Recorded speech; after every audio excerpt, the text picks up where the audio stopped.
presentation. This is the first of 4 presentations that we have devised for parents. It's part of our community education outreach program, and we are eager to welcome our own parents and parents from the community. I also want to, I'm going to stop this for a second. I also want to welcome Mary Powell and Bill Miller, 2 of our trustees. Anyone who knows anything about independent schools knows we don't do anything without the support, guidance, love, and help of our board of trustees. Bill Miller, Mary Powell. This would be an appropriate time for us to apply.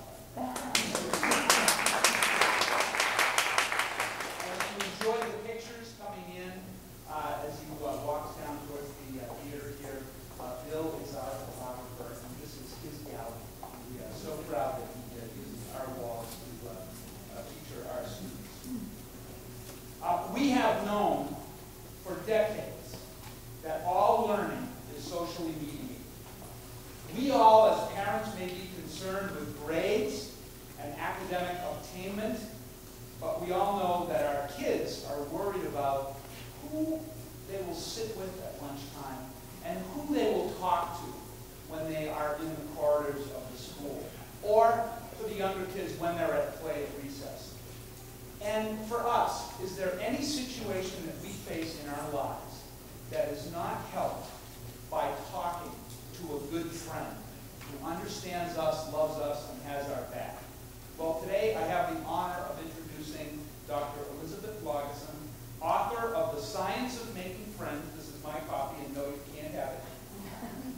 I love the book. I love the way she's organized it. It's a great read. It's so important for us to understand that there are skills that can be learned about making friends, and she's done a great job of analyzing those, researching them, and setting them up for us to learn. Dr. Laugeson is a licensed clinical psychologist and assistant clinical professor at the UCLA Semel Institute for Neuroscience and Human Behavior. She has been featured on national and international media outlets such as People Magazine, the LA Times, the New York Times, the Washington Post, USA Today, CBS, NBC, Channel 4, and also she's spoken in many countries across the globe. Folks, that means she's famous, and she's right here with us now. She received her doctorate from Pepperdine University, completed a clinical internship in developmental disabilities at UCLA, and was a 2-time recipient of the Ruth L. Kirchstein National Research Service Award from the National Institutes of Health in Washington, D.C. Dr. Laugeson is the founder and director of the UCLA Peers Clinic, an outpatient program providing parent-assisted social skills training for adolescents and young adults with autism spectrum disorders and other social impairments. She joined the UCLA faculty in 2007. I told you the book was wonderful, and I meant it. There are great summaries in here, both for the teens and for parents. Different summaries for different folks. Very pithy advice, so it gets right to the heart of the matter, gives you steps for solving problems, what to say to a youngster who's having difficulty, and she has tweets all through the book, these wonderful things that you can send to your friends. I told the faculty today, she worked with our people all day long, that what she has done for friend making is what Dr. Samuel Orton and Anna Gillingham did for language and reading instruction.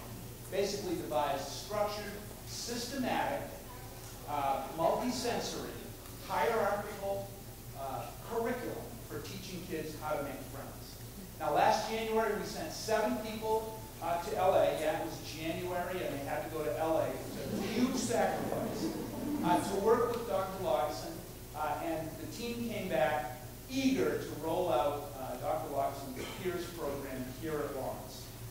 It is an honor and a pleasure to welcome Dr. Laugeson here today with us. She is Lawrence School's new best friend. Dr. Laugeson. That's the nicest introduction ever. Thank you so much, Lou. Pithy, I told him, Pithy, the second time he's called me Pithy today. I feel like I need to Google it and make sure I really understand what that means, but I like it. Thank you. Thank you so much for that warm introduction. By the way, are you hearing feedback? Too much?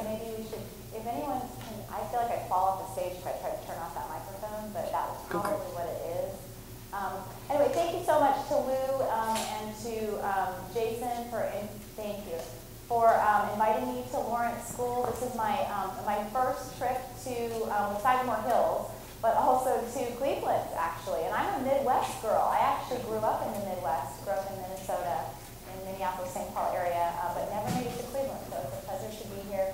As Lou mentioned, we have a little history with Lawrence School in that Lou was generous enough to send 7 of his staff from Lawrence School to UCLA, again, in January, rough life, right, to be trained on the peers intervention. They went through a 3-day certified peers training seminar. It's 24 hours, though, of training in 3 days, so really they did work, actually, while they were there. But they actually came out and so this big group of people from the school, and then got this really nice invitation to come here today, not only to speak to all of you, but we spent 6 hours today with the entire school here at Lawrence School. And this is down to custodians, down to nursing staff, I mean, of course, all the teaching staff, administrative staff, admission, everyone was here. And I have to say, I've done trainings all over the globe, like Lou mentioned. I've never actually been to a school where they involved every single person on campus. So I just really want to take a moment to say that I'm really impressed by that.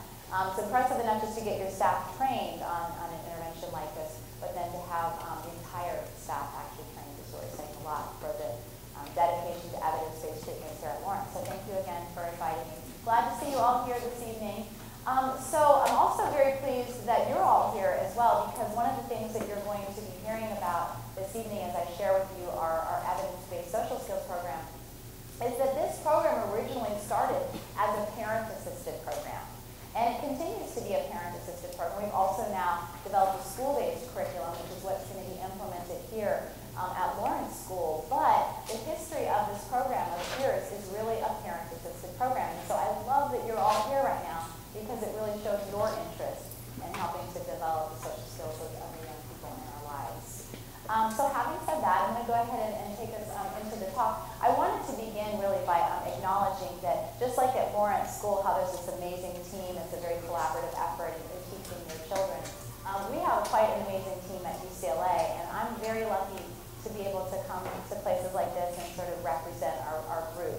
But I always like to begin by saying this is a huge collaborative effort. We have a number of graduate students and research assistants, a lot of wonderful collaborators, a really great administrative support team, and a lot of generous funders. So I just always like to begin with this. I'm really lucky to be able to represent the program. This is a huge collaborative effort, all of the research that you're going to be hearing about. In terms of what I'd like to talk about this evening, now we're going to be meeting from roughly 7 to 9 p.m.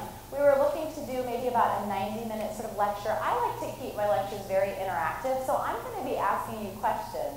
I'm hoping you're willing to participate. It's going to be a lot more interesting if you actually engage in that process. But basically 90 minutes, me just kind of sharing with you a little bit about our program. The last maybe 20, 30 minutes, we're going to open it up to more general kind of questions and answers. But you should definitely feel free to sort of engage with me throughout the process. It's a lot more interesting that way. All right, so we'll start with just talking very basically about what are some of the social deficits that you see with kids with peer rejection or social neglect, histories of rejection or neglect from their peers. And in particular, why we would want to focus on things like friendship skills. Our program here is a social skills intervention, and that's what you're going to be hearing about tonight. But social skills is really broad, and it includes many different things. It can include things like ordering a meal in a restaurant, it can include hygiene, but we really focus on friendship skills, making and keeping friends. And so I'll talk about why that's so important to kind of work on that area of social skills. From there, I'll talk about what are some of the consequences of social deficits among these peer rejected or socially neglected teens. I'll also give you an overview of our program, the kinds of skills that are going to be taught here at Lawrence School, and I'll talk about how they're going to be taught, so the effective methods that we use for teaching social skills, role play demonstrations, things like that. And then I'll actually give you a little overview of some of the skills that we teach. I'll give you some clinical examples tonight, and I'll be showing you some videos of role play demonstrations of these different skills that we teach in here. So you really should be able to come away tonight with some concrete examples of how we teach social skills, as well as some tools for maybe helping your kids or the adolescents that are in your lives with their own social skills. From there, I'll give a very brief summary of our research finding. This isn't meant to be a research talk, but this is one of the only evidence-based social skills programs in existence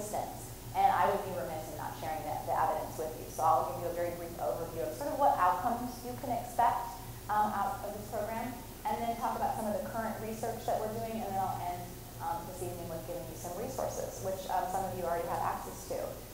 So basically, that's sort of what we're going to be doing over the next 90 minutes, hopefully.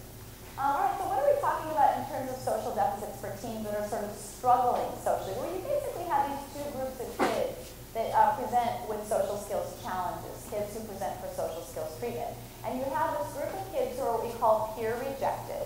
These are kids who are sort of being teased and bullied. They're being, kind of have bad reputations. They're being pushed away by their peers. But they are actually trying to engage their peers. And then you have this group of kids that are more socially neglected. These are kids who are very isolated, but they sort of choose to be isolated. They tend not to engage their peers. They're often seen as kind of quiet or shy, but not really engaging their peers. Both of these groups of kids have a lot of social difficulties. So in terms of the kinds of difficulties that they face, well, one thing is that a lot of them have poor social communication. So this is sort of difficulty having conversations with people. Well, what does that actually look like? With a lot of these kids, they really have trouble with what we call topic initiation. And that's essentially knowing what to talk about. Now, a lot of the kids that we work with have diagnoses like autism spectrum disorder, for example. And those kids tend to have very restricted interests. They get really hyper-focused on things that are interesting to them. And as a result, they tend to use a lot of repetitive themes in their conversations. They talk about sort of what they're interested in and nothing else.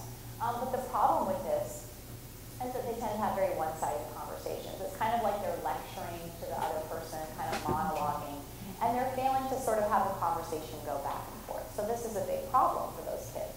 Now for the sets of peer-rejected kids, typically, the socially neglected kids, they tend to, if they do have conversations with their peers, they tend to ask a lot of questions of the other person, but they don't share a lot about themselves. That's a problem too, because again, the conversation isn't going back and forth. I'm not telling you anything about myself if I'm only asking questions. So that's also a one-sided conversation. The problem with this form of communication, whether it's hogging the conversation or just asking a lot of questions, is that when we have a one-sided conversation, we fail to identify common interests. This is really important when it comes to friendships, because friendships are based on common interests. Right? Think about who you're friends with, or the people that you've been friends with. You probably have things in common with them. And those are the things that you talk about with your friends. Those are the things you do with your friends. So by virtue of having these one-sided conversations, it makes it very difficult for our kids to make and keep friends. All right, another issue that a lot of kids have related to sort of peer rejection and social neglect is poor social awareness. So this is sort of difficulty understanding social cues, picking up on whether or not someone's interested in talking to us, but it also includes understanding the social landscape in which you exist. You know, every middle school, high school has a certain landscape, a social landscape that the kids exist in. There's all these different peer groups, right? They have names even. These peer groups, like the jocks. What are the jocks interested in? Sports, right? And they play sports. It's not that they just like sports, they actually play sports. What are the gamers into? Video games, right? There's also like computer geeks or techies, there's anime geeks, there's all different kinds of kids. And they all fall into these different peer groups. What's interesting is a lot of kids who experience social neglect and peer rejection, they actually know about these different peer groups. They can name them, but they don't necessarily understand the function of these peer groups. So they don't understand that if I'm really interested in video games, there's a whole group of kids out there that also like video games. And I could maybe become friends with them. What is that group called, the ones that like video games? The gamers, right? How would I identify a gamer? Well, they're playing on a little Nintendo DS or their PSP before and after school, and at lunchtime, they're wearing the little gaming t-shirts, right? They join the gaming club at school. So again, there's a whole source of friends out there for me, but I don't know that if I have poor social awareness. So it's one of the things that we have to target in social skills training. Poor social motivation is another issue for a lot of kids who struggle socially. It's not so much, though, that these kids don't want to have friends, that they're not really motivated to have friends. Very often it's that they tend to not be involved in things like social activities, extracurricular activities. So they might be in things like karate classes, right? Usually that's because, parents enroll their kids in karate classes so they can defend themselves if they're being bullied. They'll be in swimming classes so they have water safety. They'll even take music lessons or tutoring. But if these aren't really things that our kids are interested in, they're not necessarily going to be a good source of friends for that. So thinking about how we choose extracurricular activities also becomes very important. when we talk about making and keeping friends.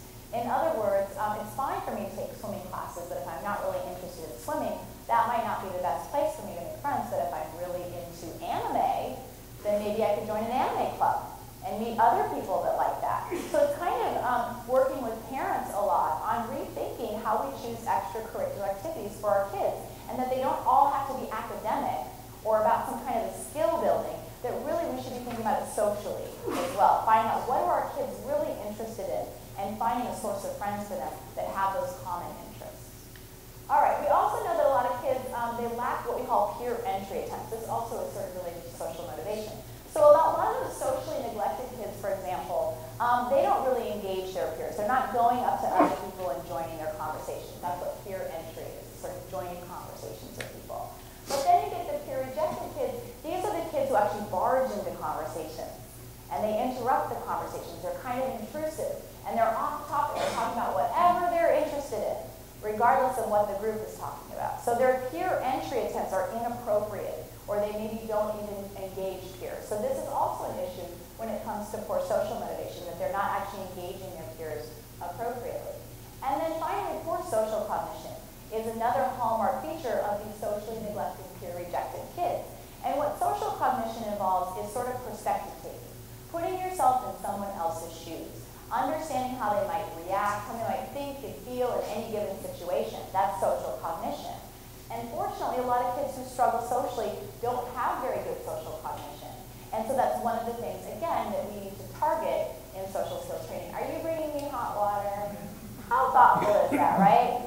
Okay, so you basically, Jason's been hydrating me all day. We've been doing training all day, so thank you, Jason. Oh, and he even brought the tea and everything. I was out of tea, I didn't want to say that. Thank you. You anticipated that. Good social cognition, Jason. We were talking about that. Impressive. I hope you guys don't mind if I make tea while I'm talking to you. All right, so basically, these are some of the things that our kids struggle with. Is poor social cognition, poor social motivation, poor social awareness, and also social communication. So again, you get these kids that are sort of peer rejected, they're socially neglected, but the bottom line is they have really poor friendship qualities. Poor kids, they're having trouble making and keeping friends, but for very different reasons. Okay, so why would we want to actually target friendship skills in social skills training? Again, social skills is very broad. We said it could include things like ordering a meal in a restaurant. It could be, we said hygiene, grooming. It could be even elevator etiquette. You ever thought about that before? Like where you stand in the elevator, where you look when you're in the elevator. Are you looking right at the person? Are you looking up at the numbers? These are social skills. So why target friendships? Well, what we've known from decades, really, of research is that having just one or two close friends is very predictive of later adjustment in life. You actually can predict how people are doing later in life by the fact of whether or not they have friends. We also know that having a couple of close friends buffers the impact of stressful life events. Think about that. Who do you call when you're having a bad day? You usually call maybe a family member or a friend. So again, can buffer the impact of those stressful life events. They give us support, essentially, when we're having stressful days. Another thing we know about having just a couple of close friends is that this correlates very positively with things like self-esteem and independence. You're more likely to feel good about yourself and be more independent if you have a couple of close friends. This is, of course, very important for kids who sort of have special needs and sort of struggle in these social domains. Just having a couple of close friends that could actually not only feel better about themselves, but be more independent.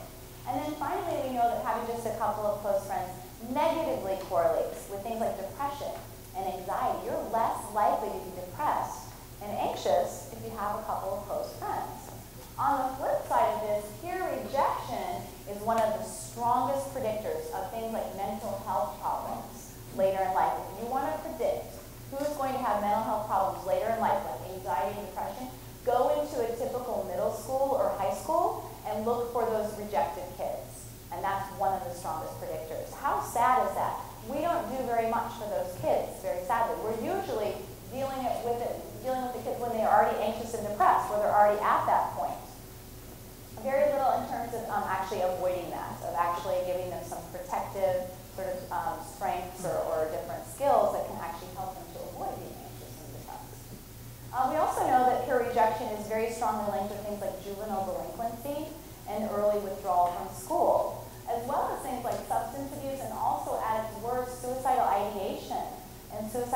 are very strongly predicted by peer rejection. And again, we know they have this really negative outcomes, and yet we're still not doing enough, unfortunately, for our kids in this area. So remember that I said that the kids who present for social skills training, they tend to come in sort of two packages, essentially. There's the kids who are sort of peer rejected, and there's the kids that are socially neglected. So how would you actually identify which kid you're talking about here? Well, there's some pretty easy signs, actually, that tell you if your kid is peer rejected or socially neglected. One is, the peer rejected kids, remember, that they tend to be teased, they tend to be bullied by their peers, and they tend to have bad reputations. And by the way, that term bad reputation, it's maybe not what you think it means. When I was growing up, when a kid had a bad reputation, that meant something very different than what it means now. It meant that that person was either promiscuous or they did drugs. That's what a bad reputation meant when I was growing up. That's not what it means now. Basically, what a bad reputation means now is anything that kids are doing that other kids don't like. And that can give you a bad reputation. Hogging conversations, being intrusive, entering conversations, trying to tell jokes all the time, trying to be funny, being odd or weird in any way that people don't like. That gives you a bad reputation.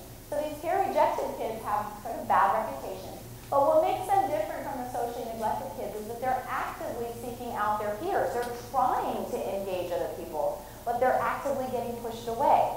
That's kind of different. The socially neglected kids, these are the kids that are isolated, withdrawn. They're often seen as shy or timid by their peers, and they often go unnoticed. They're kind of like the little wallflowers in school. They don't really say a whole lot. They don't engage other people. They're not even trying to engage their peers. If you want to predict which of these two sort of categories your kids fall into, think about their diagnoses. This can sometimes give us an important hint. So both of these kids, for kids with autism spectrum disorders, for example, we know many of them struggle socially. But they often come to us with comorbid diagnoses, co-occurring diagnoses in addition to autism. Things like ADHD, depression, anxiety. Okay, when you think about who is more likely to be intrusive, barge into conversations, maybe get teased and bullied, what sort of comorbid diagnoses do you think about? You think about ADHD. You think about kids with mood disorders, impulse control disorders. They can't help themselves. They're barging in. But they really want to have friends. They're actively engaging their peers.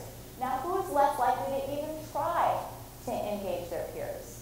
It's the depressed and anxious kids. So you can, even just by looking at diagnosis alone, you can often have a pretty decent hunch about what kids are kind of facing in their social world. But important to be thinking about the differences between socially neglected and peer-rejected kids, because it actually helps to determine where they can ultimately make friends, find a source of friends. All right, so let's talk about that peer-rejected, socially neglected group. This is basically what's called peer sociometric data. This graph comes from the Science of Making Friends. And basically, this is sort of an aggregate of all these different peer sociometric studies that they've done, where we've gone into schools and we've actually had kids sort of rate how much they like other kids in their school, how much they maybe dislike other kids. You get ratings of peer acceptance. And this is what you find. About 55 or 50% of adolescents sort of fall in this average range of social acceptance. So they're sort of average. About 15 to 17% are what we would call popular. So popular doesn't necessarily mean very well liked. It often means well liked, but also just well known. Some of these kids aren't very well liked, but they're very well known. All right, then you have another group, this other group here, another 15%, that's that peer rejected group. These are the kids who are getting pushed away from their peers. They're engaging them, but they're getting pushed away. They're teased, they're bullied, they have bad reputations. And then you have another 15% of kids that are socially neglected. Remember, these are the kids who are isolated, withdrawn. They're not even trying to engage their peers. Look at this pie chart, though. Of this whole group in aggregate, about 1/3 of kids are struggling socially. Whether they're peer rejected or socially neglected, 1/3 of any typical middle school or high school have kids that are struggling socially. And again, the issue is we're not doing a whole lot for them. Now, there are social skills programs out in the community, but the research suggests that they don't tend to be very effective. They also exist in schools, and those programs don't tend to be very effective, sadly. And so there's a number of arguments about why that might be. One is that a lot of these programs don't use what we call evidence-based curricula, meaning that research has shown that these programs are effective. Now, I want to be fair to schools and to the community agencies that use these programs or develop these programs. There's not a lot of evidence-based curricula out there to begin with. For example, the Cochrane reports came out last year where they actually did sort of a meta-analysis of evidence-based social skills programs for people with autism. Now, you know that one of the hallmark features of autism is poor social skills, right? You would think that, there should be lots of evidence-based social skills programs for this population of people. Across the lifespan, they could only identify 5 evidence-based social skills programs across the lifespan. And guess what? Of those 5, only one of them, peers, was available for adolescents and adults. The rest of them were for younger kids. And of the 5, only 2 were accessible manuals, meaning that anybody could access them. So again, this is, want to be fair to people that are doing social skills training. They don't even really have access to evidence-based curricula, but this could be a reason why these programs don't tend to be as effective. They don't get tested very often. Another issue is that a lot of the programs that exist that teach social skills, they don't tailor their teaching methods to whatever the cognitive style is of the kids or their strengths and weaknesses. So for example, we work a lot with kids with autism spectrum disorder. And we know that kids with autism, they're very black and white in their thinking, right? Very concrete, very literal. Do you think that you should use analogies and metaphors and figurative use of language with the kids with autism? Probably not. That's probably not going to make a lot of sense to them. So instead, you tailor your teaching methods to the way they think, which is very concretely and very literally. And you teach social skills, in this case, using concrete rules and steps of social behavior. And that they can understand. But being abstract or figurative in your language, that's not going to make any sense to them.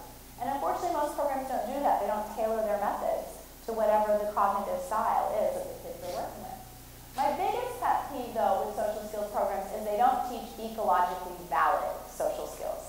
And what that means is we shouldn't be teaching what we as adults think that kids should do, but what kids who are socially accepted are naturally doing. And that is not happening in social skills training. I'm going to give you lots of examples this evening of how we often, as adults, we often give the wrong advice. It's probably because we don't know any better, that someone gave us that advice at one point too. But we don't want to teach that. We don't want to teach what we think kids should do, but what actually works in reality. So I'll give you some examples tonight to show you what that looks like. Another issue is that a lot of programs don't include homework assignments. What do you think could be the problem with not including homework assignments in the social skills program? It's just like not doing math assignments or your different homework for other classes. That's right. You don't get to practice if you don't have a homework assignment. You can't assume that kids are going to use the skills in other settings because you don't give homework. You can't expect that these skills are going to generalize to other settings. So in order to generalize the skills to other settings where they use the skills in other places outside of treatment or outside of the school setting, you need to give homework assignments. And the other thing too is that most social skills programs do not include parents, caregivers, teachers, educators. They don't include people who can provide additional social coaching outside of that treatment session. Most of the time it's just an hour to maybe an hour and a half a week with the therapist, and there's no coaching going on outside of that. And so again, there doesn't tend to be this generalization of the skills, there's no additional social coaching, and people go to social skills training for years, because it doesn't tend to be that effective. It doesn't really kind of work that quickly. But my argument is that if we include parents, caregivers, educators, teachers in the process, we can actually continue that social coaching in different settings and actually strengthen the durability and the generalizability of these treatment gains. All right, so why do we actually want to include parents and teachers? Well, there's a couple of reasons. That one of them was, again, about the durability and kind of the sustainability of the program. But also, parents and teachers can really help kids to expand their social opportunities. So we talked about extracurricular activities, right? The fact that we have to rethink how we enroll our kids into extracurriculars. They really should be focused on what our kids like to do and what they're interested in, because that's where they're going to meet other people that they have common interests with. So definitely, parents, teachers can be very helpful with getting kids enrolled in extracurricular activities, social hobbies, clubs. They can reinforce and help to teach these ecologically valid social skills, but in natural settings and those teachable moments. They can create opportunities for practice, those homework assignments. If you gave a kid that with social challenges a homework assignment to go do something that was maybe a little socially, anxiety provoking for them, are you guaranteed they're actually going to do their homework assignment? Not so much, but if you involve parents and teachers in the process, they can actually help to create opportunities to sort of practice these skills in different settings. They also, again, can provide that social coaching during these teachable moments or coachable moments. They can give feedback in the moment, which can also improve the social skills. And then that support is ongoing, right? It never ends. If you train teachers and parents to be social coaches in the way that I would be a social coach in all these different scenarios, that means the program never ends, right? Especially with parents. It's not like you just stop having your kids, right? They're still around. You're always socially coaching them. But giving you the right tools to be good, effective social coaches, that's going to be a very powerful program. So my argument is always to include parents and teachers in this process. All right, so this is really how the peers curriculum sort of was developed, is this idea of having parent assistance and ultimately teacher assistance in the program. Now this research was launched in 2004, so about 10 years ago at UCLA. It is a manualized group treatment, so anyone can access this manual, anyone can use this program. This is the parent-assisted program. And basically the way that it works, the format is that teens and parents come to the group once a week for 90 minutes over a 14-week period. And they go to concurrent sessions. They meet in different rooms, and then we all kind of come together at the end of the evening. And teens learn about making and keeping friends, and parents learn how to be good social coaches to their kids. This is an evidence-based program, so again, it's research supported. And it's evidence-based for teens in middle and high school with autism, also kids with ADHD, intellectual disabilities, and fetal alcohol spectrum disorders. It's used with other populations as well, but that's the evidence base that we have for the program. We also have a young adult program for kids or young adults with autism. And it's also used with younger children with social problems, so it's adapted for elementary school-aged kids. But it was really originally developed for middle school and high school. All right, this is our school-based curriculum. This is actually the curriculum that's going to be used here at Lawrence School. This is the curriculum that 7 of the administrative team were trained on at UCLA. And this is a teacher-facilitated curriculum. So basically, social skills are taught in the classroom every day for anywhere from 30 to 60 minutes, 5 days a week over 16 weeks. And there's daily lesson plans. They're all focused on friendship skills and also strategies for handling peer conflict and peer rejection. Good news for all of you parents in the room, if your kids are participating in this program, we also have these weekly, really comprehensive parent handouts as a part of this program. So we know in the school setting, having that concurrent parent group isn't always feasible. But we want you to still be on the same page. We want you to know what your kids are learning and how you can be good social coaches to your kids. And so there's these very comprehensive handouts that describe the skills that are being taught in the classroom, how you can socially coach on that, and also what the homework assignments are for that week and how you can help your kids with those assignments. In addition, a lot of parents will also use the Science of Making Friends book that I think is out on the back, and some of you have. That actually is also an overview of the entire curriculum that we teach in the Peers Manual, is the Science of Making Friends. Okay, so how do we actually teach social skills? Well, we use evidence-based methods of social skills. So basically, if you were going to create a social skills program, this is sort of these are the effective or most essential ingredients, essentially, that you need for teaching social skills. And the first is that you want to teach these skills in a small group format or a classroom format. Why would you want to teach social skills in a small group format, rather than like individual therapy? Yeah, practice. You need them to be able to practice with each other. It's not so much about them making friends with the other group members, although that's what a lot of social skills groups are, right? They're just friendship matching groups. Like they put a bunch of kids together that have social deficits, and they say, like, go play. And they're supposed to make friends with each other, right? Okay, and a lot of times in my work with kids with autism, there's a lot of these groups for kids with autism. I call them friendship matching groups. And the idea is that somehow because they all have autism, they're supposed to just sort of get along or something. And sometimes they do and sometimes they don't. My theory about that is just because you have autism, well, first of all, autism, not a common interest, right? We said friendships, Friendships are based on common interest, autism, not a common interest. It's maybe a common experience, but it's not a common interest. So there's no guarantee that those kids are going to be able to make friends with each other. And what happens when that group is over? They don't have the skills that they need to make friends outside that group. So again, that's not what we're trying to do in the small group format. They're really just there, as the person out in the audience said, to practice. That's the main thing. All right, we also want to teach didactic lessons. Most social skills programs do not have lessons, or structured lessons. Most of the programs that exist in the community are these drop-in groups where you sort of talk about how your week went, and then you just sort of troubleshoot what you're supposed to do. So a kid comes into the group and he says, oh, I had a rough week, I was teased, I was talk it out a little bit, they process how awful that was, people kind of commiserate. And then what they usually do is they ask the other group members what that kid should do in that situation where they're being teased or bullied. Okay, what could be the problem with having other kids in the social skills group give advice about what to do in response to teasing? If they knew, they wouldn't be there, right? Okay, this is the problem. This is vast majority of social skills programs, they make the kids the experts. Well, the problem is that these programs are not providing didactic lessons on ecologically valid social skills. And if we don't know what we're going to talk about from week to week, there's no core set of skills that we're giving our kids, and we don't know if what we're teaching or what the other kids are teaching is actually what you're supposed to do. And we don't know if it's ecologically valid. So instead, much better formula is to have a didactic lesson with concrete rules and steps of social behavior because kids can understand that it's not abstract. And also you want to, again, choose these ecologically valid social skills.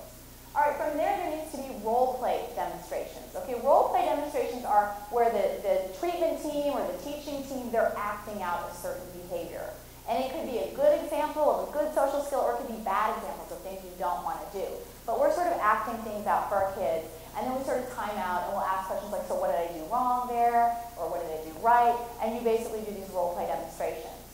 This is where you actually create rules actually in your program, maybe even steps of social behavior around these role plays. I'll give you examples in a moment. And then from there you have to do some perspective taking. Remember that we said a lot of kids with social deficits, they struggle with social cognition. That's putting yourself in someone else's shoes. So from there, the way we can improve social cognition is doing perspective-taking questions. So I do a little role play where I do something wrong. I time out. I say, what did I do wrong? They tell me. And then I say, what do you think it was like for that person? What do you think that person thinks of me? Is that person going to want to talk to me again? We do the perspective-taking of the other person. That's how you improve social cognition. All right, from there, it's not just enough to have a lesson and to do role play demonstrations. What do you think comes next? The practice, right? That's what we call behavior rehearsal exercises. This is where the teams now practice the skills that they just learned. And do you think they're going to get it right like immediately? Not usually. They usually need a little bit of coaching, right? So we actually give them some feedback through the coaching in the session right there with us or in the class. From there, in order to generalize the skills outside of your class or your group setting, you need to have some kind of homework assignment, right? Give them an opportunity to practice this in the real world. And hopefully, that's including parent and teacher coaching with those homework assignments. Does that make sense? Totally makes sense, right? Guess what? The vast majority of social skills programs do not do this.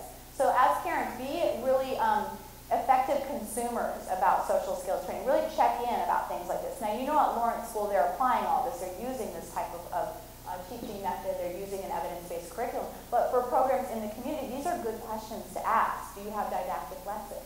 Do you use ecologically valid skills? Do you do role plays? Do you do behavior rehearsal? Is there parent involvement?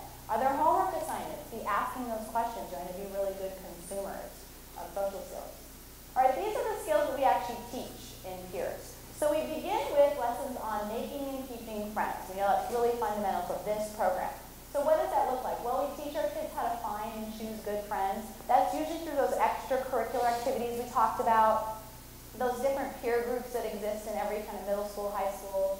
From there we talk about things like conversational skills. So how do you talk to people, have effective, good, kind of two-way conversations, not those one-sided conversations. We talk about starting and ending conversations, exiting conversations. We talked a lot about electronic communication. That's a big thing for a lot of teens, as well as things like good sportsmanship and organizing get-togethers with friends. Get-togethers are really important because this is how we develop close, meaningful friendships with people, is by hanging out with them outside of school or outside of our extracurriculars. A lot of kids that come to our program, they're pretty socially isolated, so they're not even having get-togethers. Or if they are, they're still having play dates. Okay, do teenagers, technically, are teenagers supposed to be having play dates? Not really. But a lot of parents are still, who organizes the play date? The parents, right? And get-togethers are organized by the teen. Now, why do parents do that? I mean, you really want your kids to be more independent, but why are parents still organizing play dates for teenagers? Yeah, they don't want them to be socially isolated. They know their kid can't seem to do it on their own, so they want to help them to be socially engaged. So it's all good intentions. But instead of kind of having this continuation of play dates into adolescence, it's more effective to actually just through the process. You're kind of there the whole time, but you're behind the scenes. And so we need to teach our kids how to do this.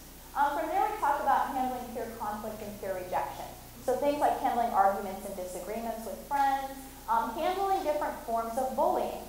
A lot of times, the term bullying gets lumped into all these different behaviors, but there's actually 4 different types of bullying. And the strategies that we use for each type are completely different. Okay, so first of all, there's physical bullying. What do you think physical bullying is?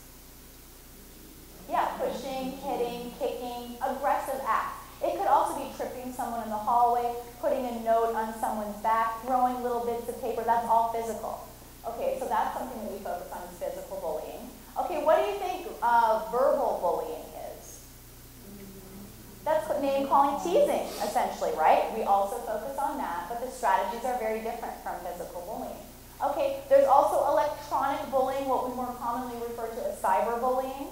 Okay, that's teasing people on the internet or even on a phone, getting like harassing text messages. This is sort of electronic bullying or cyberbullying. And then there's another type of bullying, it's called relational bullying. And that's sort of things like social exclusion, like we're not friends with you anymore, or rumors and gossip, right? Okay, so that's relational bullying. 4 different types of bullying. And you see that those behaviors are all very different. And so the strategies that we use for handling each of those types of bullying have to be completely different. So we teach different lessons on all of those different types of bullying. We also focus on things like changing a bad reputation. We said a bad reputation, not what we used to think of when we were kids. It means a very different thing, and a lot of kids who are peer rejected, for example, they struggle with bad reputations. That's about 15% of any typical middle school or high school. Those kids have bad reputations.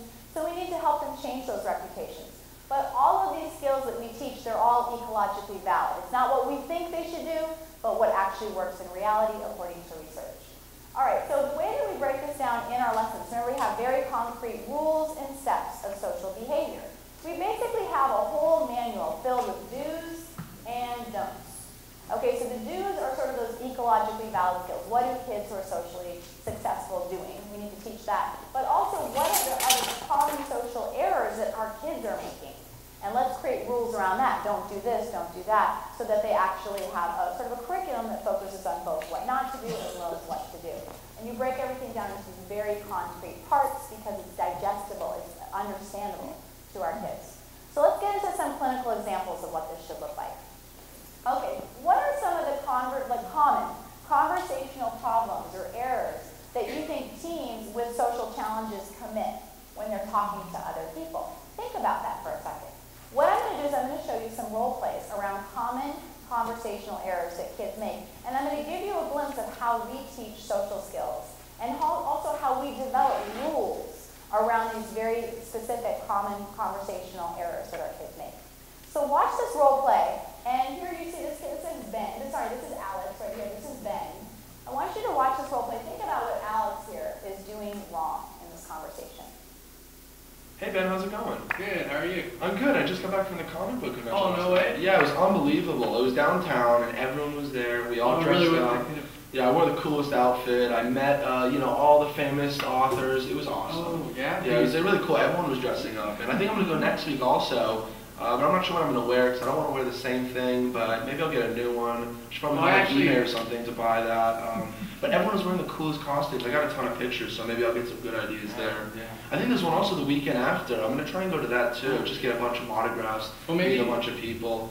So we'll see. Yeah, a lot of my friends want to go, so I figure I'll just go with them. Yeah. It's a bit of a drive, but it's so worth it because it's a really big comic convention. But yeah, so it'll be fun. I really can't wait for it. Okay, so what did Alex, you guys have seen kids that do this, right? Okay, so what did Alex do wrong? He hogged the conversation, that's right. In peers, we call it conversation hogging. And we say that one of the rules for having, you guys don't mind if I put sugar in my tea right now as I'm talking to you, do you? It's kind of odd. You've probably never seen anyone do this during a talk. I'm totally fine with it. I hope you are too. Okay. So you're being a conversation hog, right? So we established a rule. One of the rules for having a good two-way conversation is don't be a conversation hog. And we have a lot of kids that do this. And what's interesting is that when they're doing this, they don't really notice that they're doing this. But when they see someone else, like Alex, doing this, they know immediately what he's doing wrong. All right, so we established a rule, don't be a conversation hog. Now let me ask you a question. In doing this role play and asking my kids, what did Alex do wrong? And they say, well, he's being a conversation hog, he's hogging a conversation. Did I just generate that rule, or did the teens just generate that rule? The teens generated the rule. And the thing is that they are far more likely to believe what we're teaching them, to buy into it, and to remember it, if they or their peers are generating the rules. This is called the Socratic method. You teach using the Socratic method. I'm not going to lecture to them. They honestly don't really care what I have to say anyway, right? They don't really believe me. If I just said, don't be a conversation hog, that's not going to mean anything to them. But if we do a role play demonstration, show them what it looks like and say, what did I do wrong? Or what did Alex do wrong? Now they can sort of understand and get behind it. Now, in addition to establishing a rule about this, we need to do some perspective taking. What was that like for Ben? Frustrating, boring, right? What does Ben think of Alex? He's a jerk. A lot of people say rude, selfish, self-absorbed. And is Ben going to want to talk to Alex again? No. Okay, so that's the perspective taking, improving social cognition. We've established one rule. But this is a very common social error that our kids make. They have these really one-sided conversations. They don't really kind of identify common interests in the process. They perseverate a lot of times on personal interests, particularly kids with autism. And it's very, very common. So we just have to establish a rule about that. And then, of course, do some perspective taking around this. All right, let's watch another role play. And think about what Alex is doing wrong this time. Another common social error. Hey Ben, how's it going? Oh, I'm doing good. It's actually you're doing well. Well's an adverb and good's an adjective. And in this situation, you actually want to use an adverb well. Okay. Well, sorry, I'm doing well. Yeah. Well, I mean, it's for you, so yeah. So what'd you do this weekend? I went and played some basketball. Okay, so time out. So what did Alex do wrong this time? He corrected his grammar, right? You know kids that do that, though. Maybe even some of your kids do that, right? They tell people their business. They kind of correct them when they make mistakes.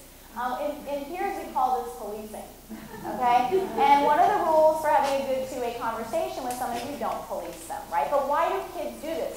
The kids who do this the most, honestly, are the kids on the autism spectrum, or the kids who think in very black and white, sort of concrete, dichotomous ways. Now, why do they do that?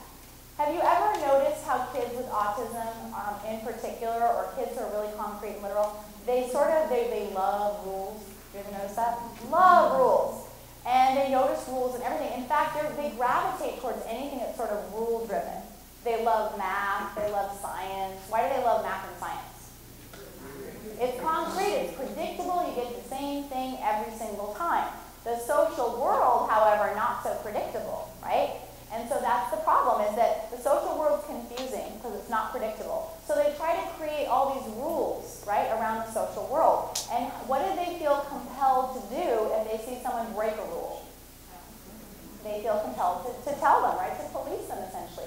But if your goal is to make and keep friends, is that going to win you any friends? No, right, because we have to think about this. Again, we know why our kids do this, right? They're rule-driven, they think in very black and white terms, they feel compelled to point out rule violations. But this is policing. What do you think that was like in this situation for Ben? Irritating? A lot of people say embarrassing. Someone corrects your grammar, that's kind of embarrassing. Annoying, right? What does Ben think of Alex? Condescending, a jerk. Know-it-all, very good, right? Kind of bossy. Is Ben going to want to talk to Alex again? No. So again, we have to get into the perspective of what that was like for that other person. And if our goal is to make and keep friends with this person, we can't be policing them. People don't like that. Our kids get bad reputations for policing other people. They even police their teachers. Right, Lou, back me up, right? They police their teachers. Okay, they point out when the teacher has a little fact wrong, they point it out. Teachers don't like that either.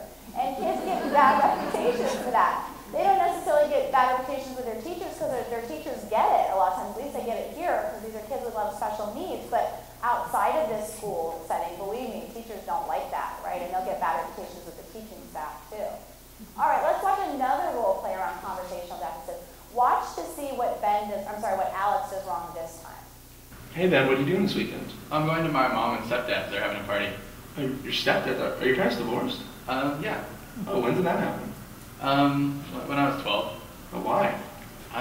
Well, I don't know. Can we talk about something else? You're 12. Was that hard on you? Yeah. Oh. Did they tell you why, or you just don't know? Can we talk about something else? I'm just curious. Is it weird like going to your moms and dad? Just curious. Yeah. What, do you like see one of them more than the other, or do they like get jealous? Is it weird? I don't know. No. Do they like fight over you still? Is it awkward there? All right, so time out. So what did Alex do wrong this time? Everything. No boundaries. He was intrusive. He got too personal, right? Okay, and you know kids that do that. They either ask really, really personal questions, or they share really, really personal information about themselves. Okay, now what could be the problem with doing that?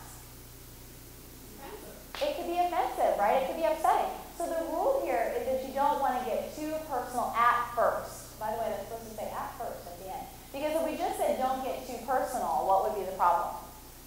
They maybe never get personal. Okay, with close friends you can ask more personal questions, but at first you don't want to get too personal. Because think about that. What is that going to feel like for Ben? Awkward, really uncomfortable. What does Ben think of Alex? He's very nosy, right? All up in his business. Is he going to want to talk to Alex again?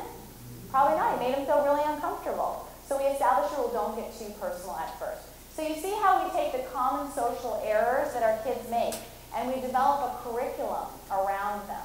And we create these role play demonstrations of what it looks like. We create rules. We have the kids generate the rules based on what they're seeing. We do the perspective taking to improve their social cognition. This is a long process.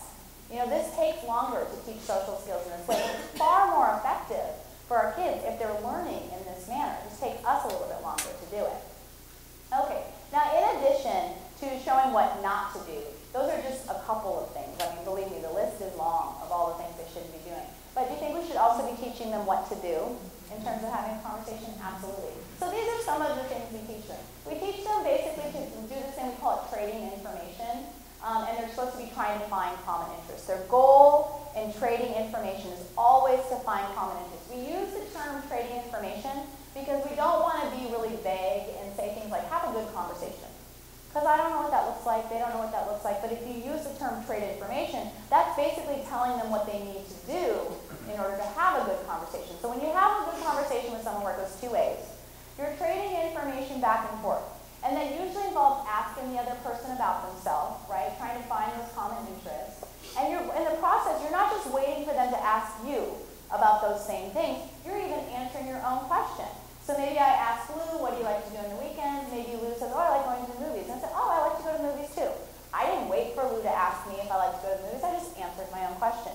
You all probably naturally do this. You're just not thinking about how you're actually doing this. So we can teach our kids to be real concrete this way.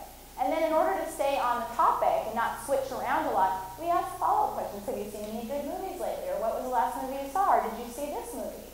You ask follow-up questions on that common interest.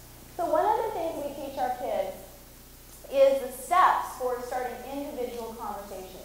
That usually comes after we've taught them some of these skills like trading information, kind of finding common interests. And basically this is what we do in order to talk to new people, maybe people we don't know so well. What do you think that most adults will tell kids to do, though, in order to meet new people, to start a conversation with someone? What will they say? Introduce yourself. Yeah, exactly. And what else are they sort of told to do? Maybe just go up and say hi, or go up and talk to them. Go up and talk to them. Right? They do that a lot. Okay, but what does that look like? I mean, could you imagine if I just walked up, I'm a teenager, I walk up to another teenager, and I say, hi, I'm Liz. Do teenagers really do that? No, that's kind of weird. They're going to think I'm weird if I do that. Or if I just go up and start talking to them randomly, that could seem kind of odd too. There's no context for it. So this is actually what people naturally do to start individual conversations with people. You probably all do this and you don't realize that you're doing it. The first thing is you look for some kind of a common interest. So if I'm really into video games and I see a kid with like a gaming t-shirt of like a logo that I like of some video game, that's a really good common interest.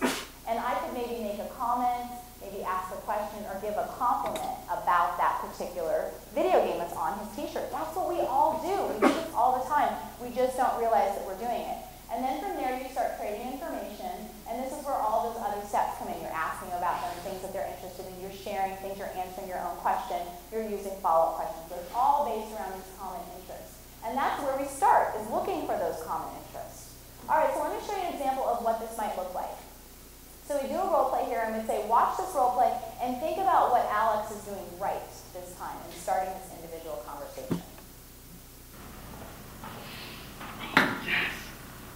Was it the game? Oh, yeah, yeah. Oh, wow, what's the score? It's 3-0. There's a minute left. Oh my gosh, that's crazy. Has it been an Yeah. entertaining game? Oh, it's been awesome. Did you see the one last night? No, I don't. I was in the library. I didn't get service. How do you get that on your phone? No, I have this app. It's free. Oh my gosh, that's so cool. Does it like take up a lot of battery? Is it cool? Yeah, but I mean, it's worth it. Oh, that's I'm a big awesome. fan. Wow. Yeah, I gotta get one of these so I can watch the games. Oh, in you the library. should. Yeah. Yeah. It's awesome. All right, and so then we would time out and say, so what did Alex do right this time? And this is just repetition of instruction, right? He found a common interest. What was the common interest? The game. They were just watching the game on his phone, and then he was asking questions. He found out about this app, and it was trading information back and forth. And it's clean, it's smooth, it's not that difficult. And our kids can learn to do this too. They just need to know what are the steps for starting an individual conversation. And then they can actually apply these skills very easily, but they need to know what the concrete steps are. All right, so just like with the bad examples of role plays, do you think we want to do some perspective taking around this for our kids? For sure. So in this case, what was this like for Ben? It was nice, easy, comfortable, right? What does Ben think of Alex? He's interesting, cool, nice, friendly. Is Ben going to want to talk to Alex again? Yeah, probably. Again, not that complicated. We can teach our kids how to do this. Okay, let me give you another clinical example.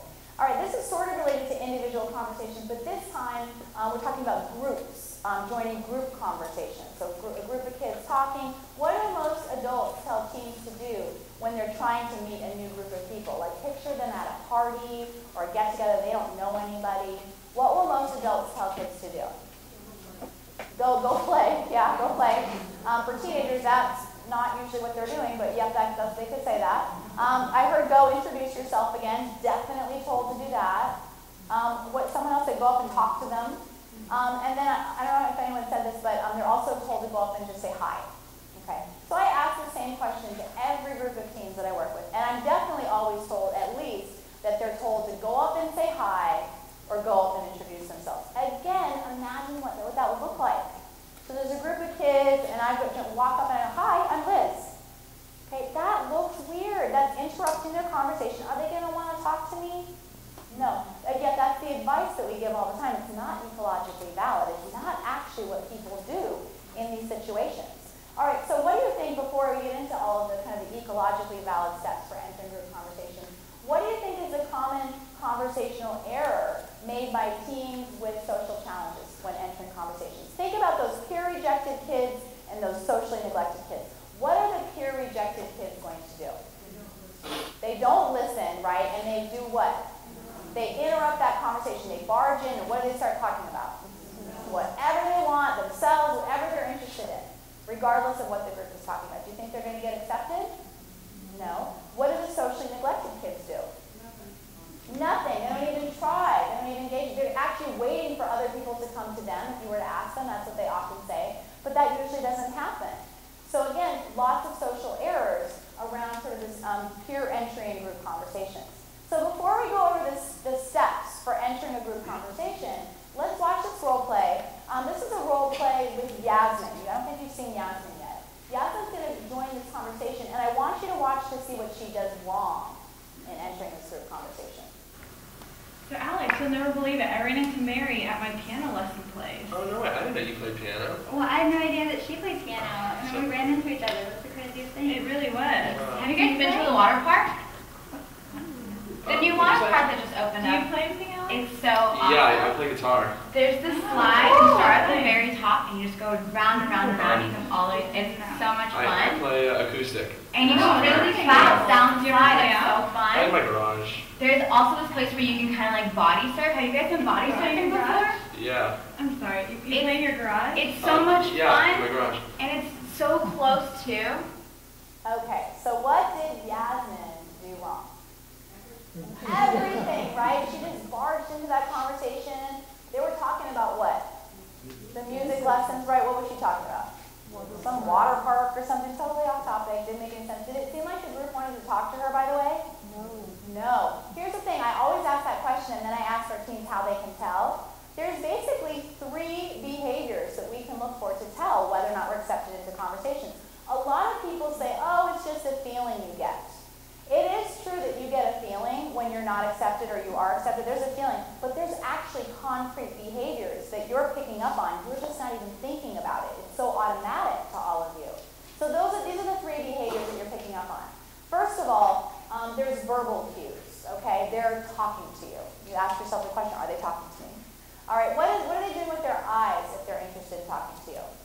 They're looking at you, right? So you're asking, are they looking at me? And what are they doing with their body if they're interested in talking to you? They're facing you, right? We call it opening the circle. Have you guys noticed when people talk in groups, they talk in circles? What do they do with the circle when they want to talk to you? They open that circle, right? They face you. And what do they do with the circle when they don't want to talk to you? They close the circle, right? They give you the cold shoulder. We've heard of that. They turn away from you. Those are 3 concrete behaviors that we can be looking for that tell us whether or not we're accepted. Are they talking to me? Are they looking at me? Are they facing me? Do you think kids with social challenges can pick up on that? Definitely, if you tell them to. They won't do it automatically, but if you tell them, they can absolutely pick up on it. Okay, so let's think about this. Yasmin just barged into this conversation. She's talking about some water park. Okay, what was that like for the group? Kind of weird, annoying, right? What does the group think of Yasmin? Like, go away. They're annoyed with her, right? She's kind of obnoxious, kind of rude. And is the group going to want to talk to Yasmin again? No. This is one of those situations that give kids a bad reputation because they're going to go tell their friends about this weird girl who came up to them and started talking about the water park, right? And you get a bad reputation for one mistake like that, unfortunately. And if it's a repeated thing, it's a really big problem for our kids. So instead, we have to teach them the ecologically valid steps for entering a group conversation. Again, there's research that tells us what people do in social situations to enter conversations where they don't know people that well. You all probably do this automatically. You're just not thinking about what you're doing. So this is what you do. The first thing is you sort of watch and listen to the conversation. What are you watching and listening for? The topic, right? What are they talking about, right? And hopefully you're finding some common interest because do you want to join a conversation where you don't know anything about the topic? No, you're just going to slow that conversation down. It's not going to be very enjoyable for either part of the group. So you're looking for some common interest, but you're watching from a distance. Do you want to be staring at the group while you're doing this? No. You're going to make periodic eye contact. A lot of people will use like a prop, like a phone. Kids will sometimes use like a gaming device, a book, a magazine, whatever. One person, by the way, the prop is important. The prop needs to make sense. Someone once said that you could use your watch as a prop, but I think it's kind of weird to just stand here staring at your watch. Would you agree? So not a watch, more like a phone, a gaming device, some kind of reading material, something like that. But you're going to basically be eavesdropping on the conversation. You just don't want to look like you're eavesdropping. That's why the prop is very helpful. All right, you also can look to see if you know anybody in the group. Do you think it's easier to join a group if you at least know one person and you don't have a bad reputation? Why is that? They kind of vouch for you in a way, right? They're more likely to accept you. Also, you want to make sure that they're talking nicely to each other. If they're talking meanly to each other, they're probably going to talk meanly to you too, so that probably isn't a conversation you want to join. So this is all sort of under the guise that we're watching and listening to the conversation. Okay, once we've decided to join, we wait for something. What are we waiting for? A pause in the conversation, right? Why do we need to wait for a pause? So you're not interrupting them. You don't annoy them because you're being intrusive and you're barging in. So you wait for a little pause in the conversation. Then you move a little bit closer, usually about an arm's length away, no closer. And then you join by saying something on topic. Right? Again, you make a comment, you ask a question, you give a compliment on topic. On topic is huge. You can't be on topic, though, unless you're watching and listening to the conversation first. Do you think kids with social challenges can learn how to do this? They can absolutely learn how to do this. They just need to be told what to do. They don't know how to enter conversations naturally. But if we break it down for them into the concrete parts, they can absolutely learn how to do this. Okay, so not only are we going to present the sort of concrete steps for joining a group conversation, now we need to do another role play demonstration. But this is a good example. So we would say, watch this role play. Think about what Yasmin is doing right this time. So Alex, you'll never believe it. Yesterday I ran into Mary when I was leaving my piano lesson.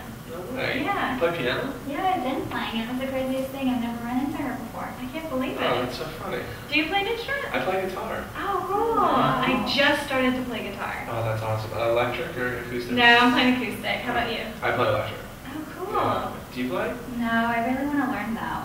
It's really fun. You should definitely take lessons. I feel like it's good. Do you play the guitar? Yeah, we were just talking about it. Alex and I play. Oh, that's so awesome. What do you play? I play acoustic. I play electric. Oh, nice. Yeah. I play acoustic. Oh, cool. Yeah, I've been playing for like 5 years now. That's awesome. I just started, so. Yeah, it's really fun. Yeah, I like it a lot. You should definitely learn. I know, I really want to. Yeah, it's so cool. But we should all jam sometime. It would be fun. I love that. Okay, so then we would time out. We say, so what did Yasmin do right? And then this is an opportunity in our groups for repetition of instruction, going through all those different steps. She watched and listened, she waited for a pause, she moved closer, she said something on topic. And then we can also follow up with, did it seem like the group wanted to talk to her? Yeah, how could you tell? They were making eye contact, they were looking at her. They opened the circle, very good, and they were talking to her, right? So these are the 3 concrete behaviors we're always looking for. Okay, now some perspective taking. What was that like for the group? Fine, comfortable, right? What do they think of Yasmin? She's nice, what was that?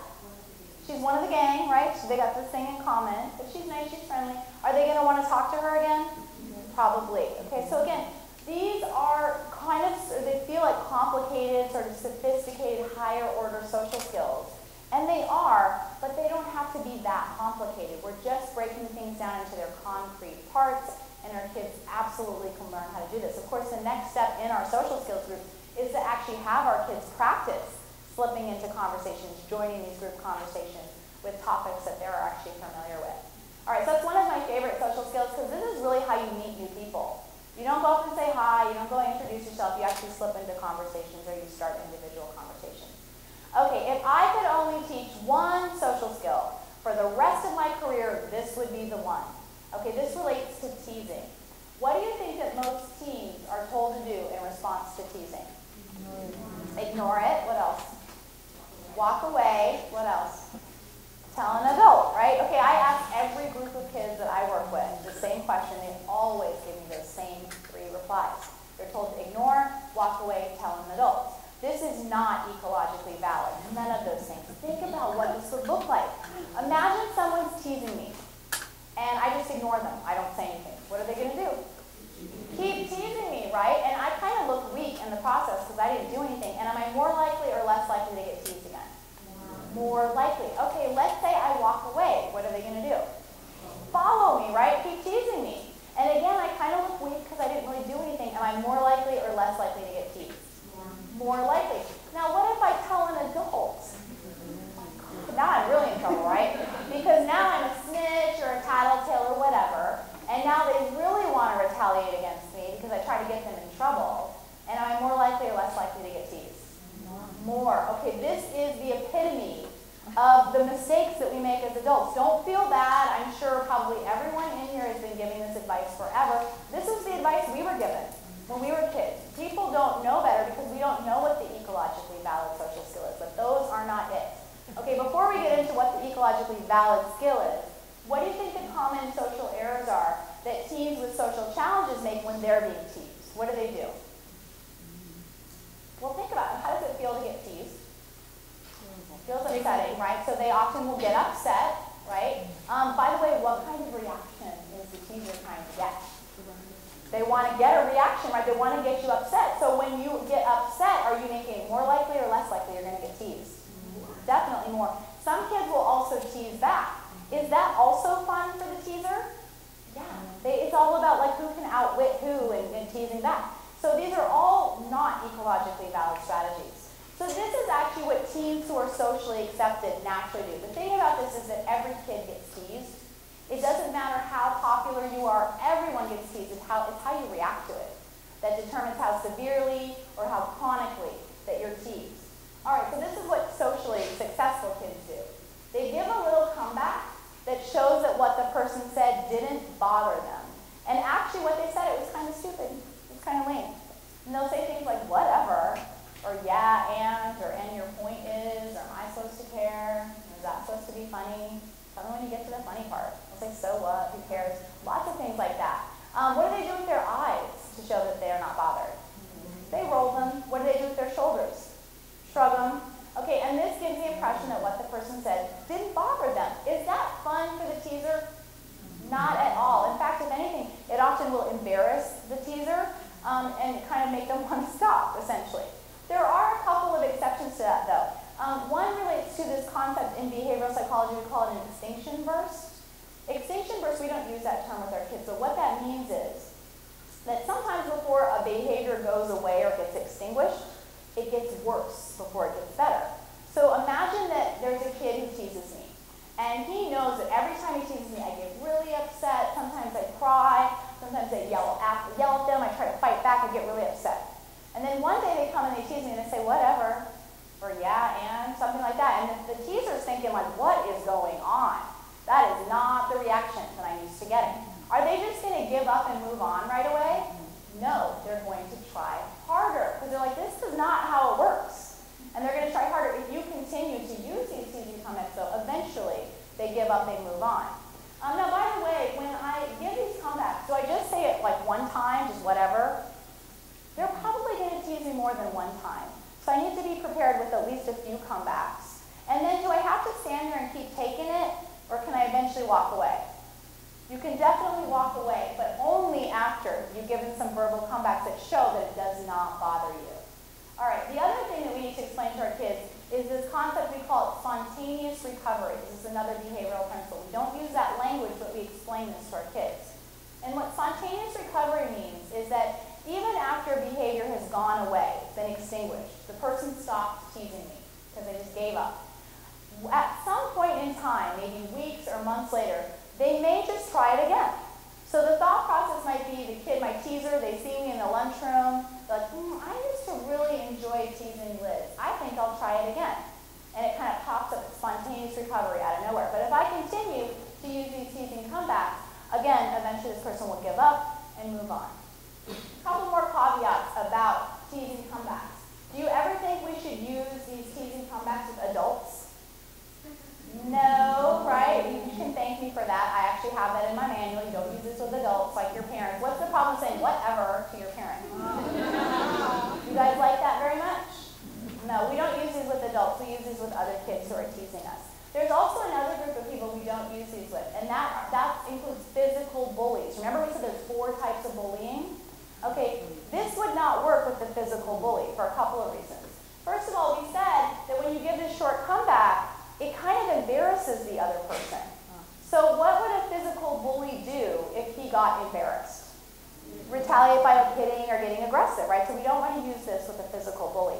The other thing, too, is that if someone trips us in the hallway, like remember how we said these strategies are different for each of the different types of individual kind of bullying? Okay, so let's say someone trips us in the hallway or kicks us or hits us or something. Is it appropriate to say whatever in that situation? No, of course not. That doesn't make any sense. There are going to be different strategies for handling physical bullying. This is verbal bullying or teasing, rumors and gossip, cyberbullying. They all have different strategies. All right, let me show you a little example of what this looks like. Now, the good news is that boys and girls, men and women, they use these skills the same in terms of the same comebacks. But the way in which boys and girls actually use the comebacks can kind of differ. Boys and men, they tend to sound a little bit bored and indifferent when they use the comebacks. They all say the same thing, but they sound a little bit indifferent. Girls tend to have a little bit more attitude. Again, this is very general kind of speaking. So for example, a boy might say something like, whatever, and sort of sound bored. Whereas a girl might be more like, whatever, and have a little attitude. Okay, whatever works is fine. I don't actually get that specific with my kids. I just talk about how there's different ways of doing this. Because we have a lot of boys that have kind of dramatic flair and like to be sort of very dramatic. Girls might want to sound a little bit more bored. It's just whatever works for your personality. But I do have in the Science of Making Friends an example of both the male and the female version of this. By the way, all of the videos that you're watching, they all come from the companion DVD to the Science of Making Friends book that you guys have out there. So everyone has access to these videos, and they're meant to be looked at with parents and kids. You're supposed to look at them together and talk about them. All right, so this is the male example. I would say watch this and tell us what Ben does right in handling this teasing. Hey, dweeb, reading again? Whatever. Why are you reading? You're the biggest loser in school. Everyone says it. I'm supposed to care? Probably should, because you're a loser. Don't you want to change that? Anyway. Okay, and then we would time out and say, so what did Ben do right? A little repetition of instruction, kind of going over the different comebacks that he used. And then we do some perspective taking. What was that like for Alex? Embarrassing, probably. What else? Unrewarding. Unrewarding. That was not being reinforced for the behaviorists in the room. It's not being reinforced. Okay, what does Alex think of Ben? He's not bothered, right? He didn't really upset him. Is Alex really going to want to tease Ben again? Probably not, unless there's some kind of extinction burst thing happening. He's probably going to kind of move on to somebody else. Okay, now let's show a female example. Now the female example is important because as parents, one of the things that we recommend in the Science of Making Friends, we have all of these different exercises and homework assignment things, ways to practice the skills with your kids. And one of the things we recommend is that you practice handling teasing using these teasing comebacks. But we want you to use a very benign teasing remark. We don't want to do anything that's too close to what they actually get teased about. So you don't tease them about like you dress funny or you're weird or you're stupid or you're whatever kids get teased about. We don't really want to tease them about that stuff. Why would you not want to tease them about something that's a little bit more real and authentic? It's really upsetting, right? It's really emotionally charged material, and they won't be able to practice the skills if it's too emotionally charged. So you choose something benign, something not too upsetting. We choose to tease them about their shoes.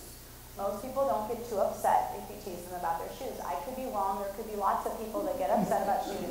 Most of our kids don't seem to be bothered by that. So I want to show you the female example of this using the shoes, because this is how we want parents to be practicing with their kids.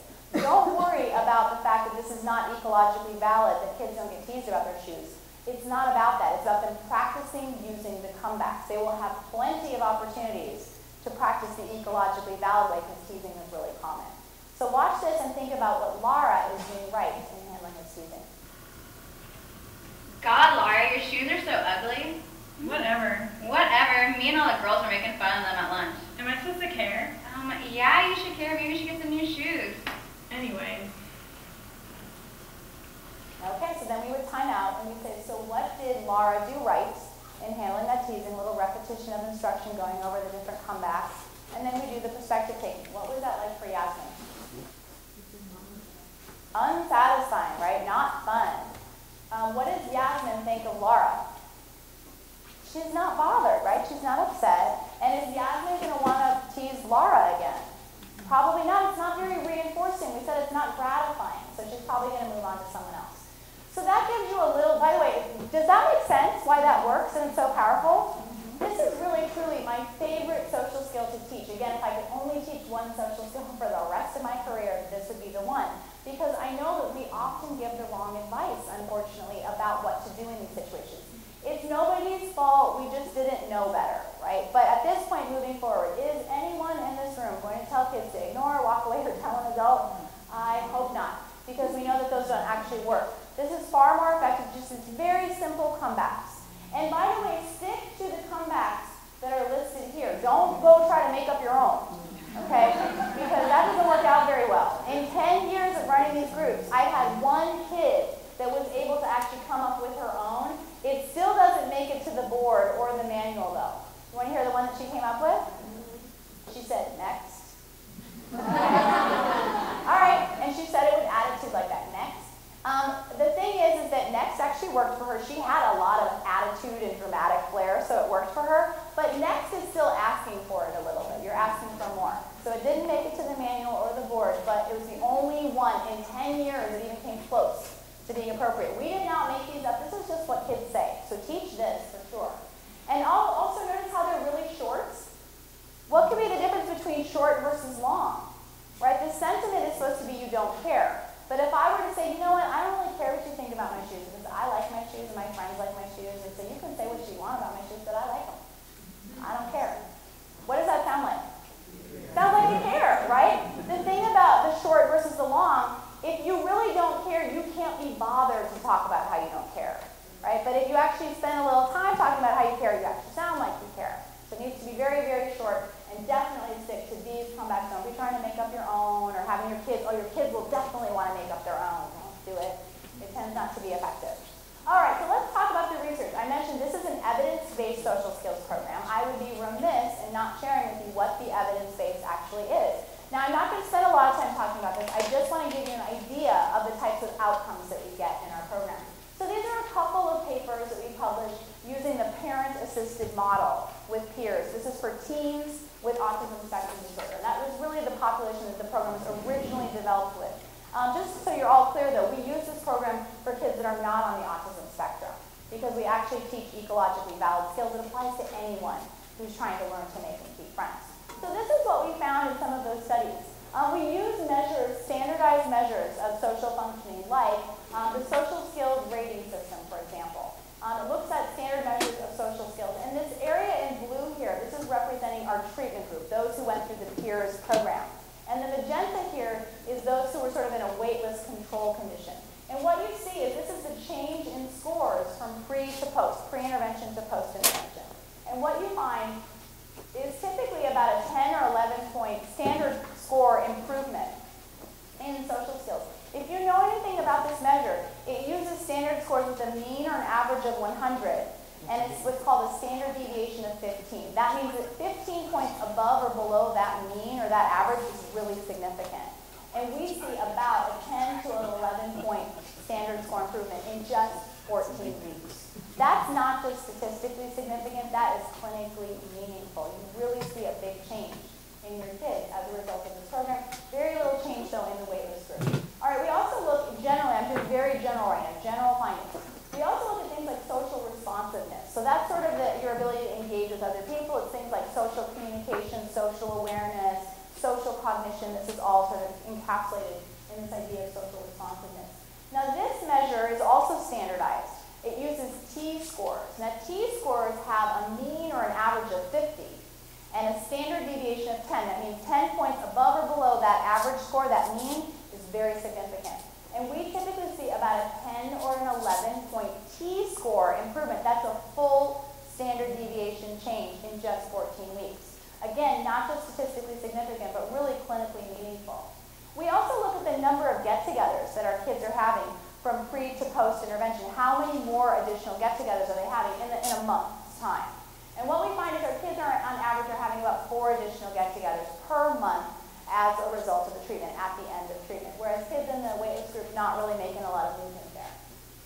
We also, in some of our studies, have done follow-up data, looking at how are our kids doing after they've left our program. This is our very first follow-up study. It's 14 weeks after treatment. And what we are looking at here is T1 represents the pre-test, right before treatment. T2 is the post-test, right after treatment, immediately after. And T3 is our 14-week follow-up assessment. And what you find is this really nice improvement in social skills that's maintained very nicely 14 weeks later. This is important because, yes, we like to see change during the program, but what happens after they leave the program? That's incredibly important. Very few people actually assess follow-up weeks, months, or even years later. We also looked at social responsiveness. Now, one thing I should say about this is this measure, actually, high scores are bad. So it's actually measuring really bad social responsiveness. And what you see is a really nice decrease in these symptoms, these bad symptoms, social symptoms, with a nice maintenance at that 14-week follow-up. So we're actually seeing this really nice maintenance of treatment gains over time.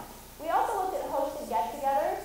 And as I said, most of our kids are having about 4 additional get-togethers per month when they leave our program. When they come back 14 weeks later, they're having about 2 get-togethers per month. So there's a little bit of a decline after they leave our program, but they're still having significantly more get-togethers than when they first started the program.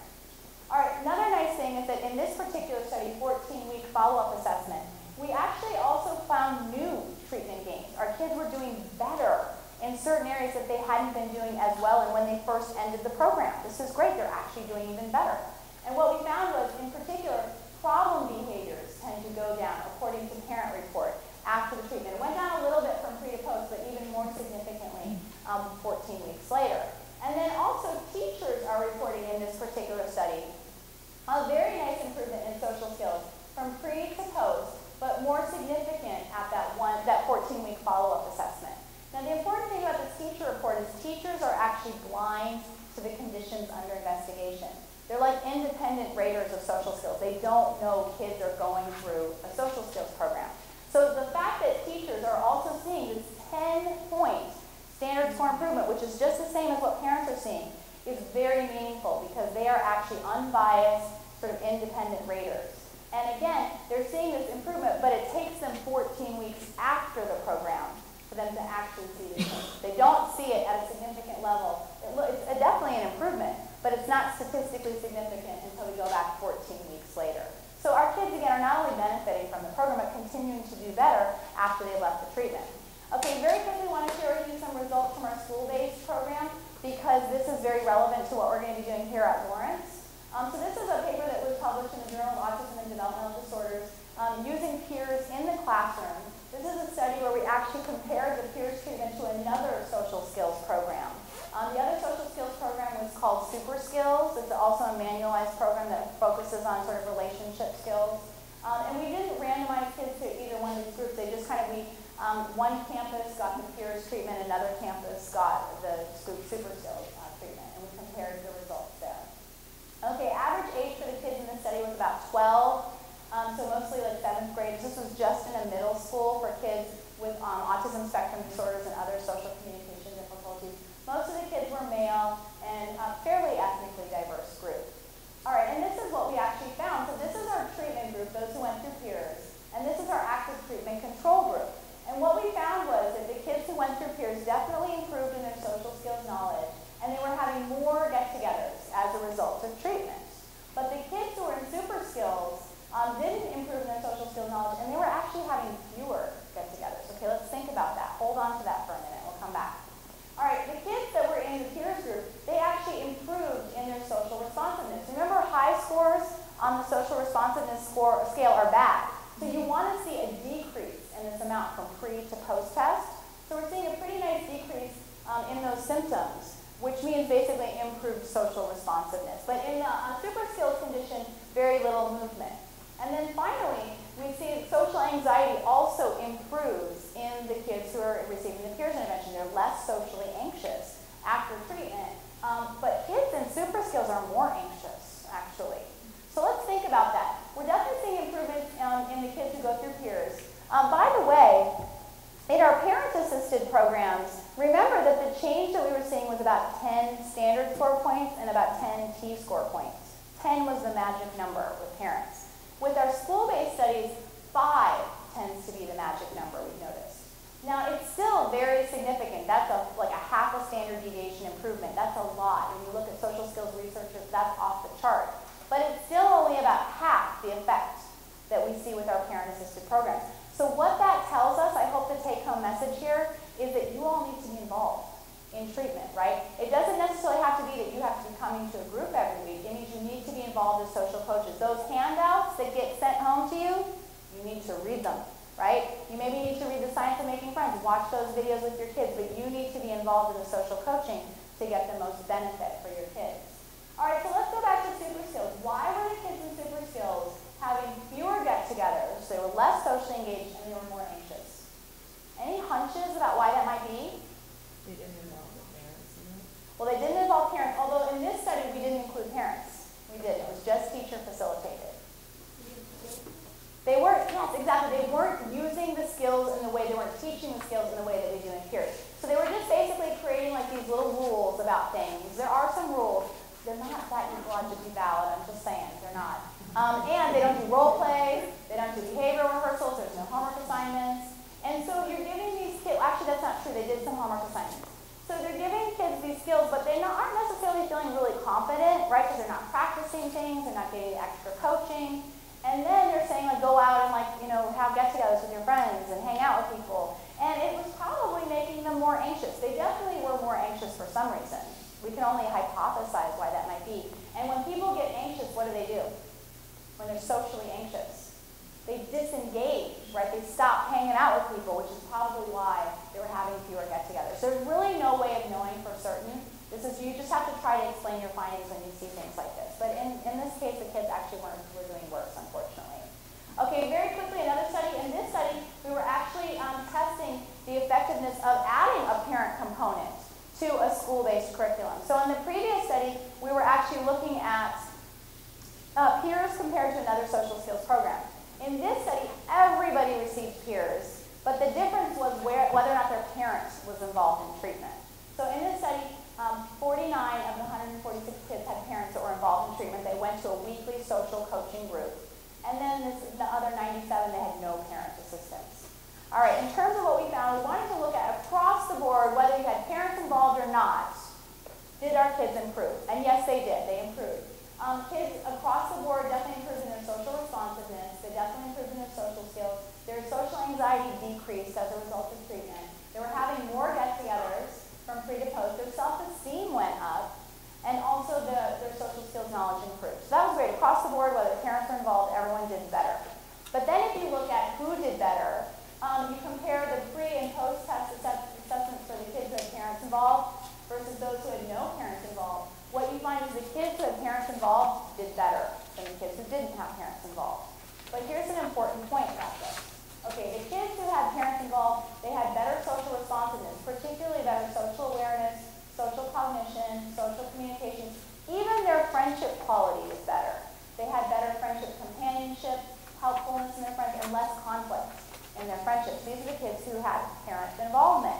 One thing you should look at, though, is look at this pre-test for parents involved and look at the pre-test for no parents involved.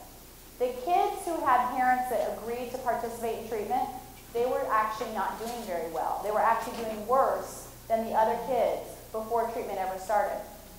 Think about that. You have a kid who's really, really struggling socially. You want to do what you can to help them. You're more likely to take an hour and a half out of your week every week to go to the social skills group.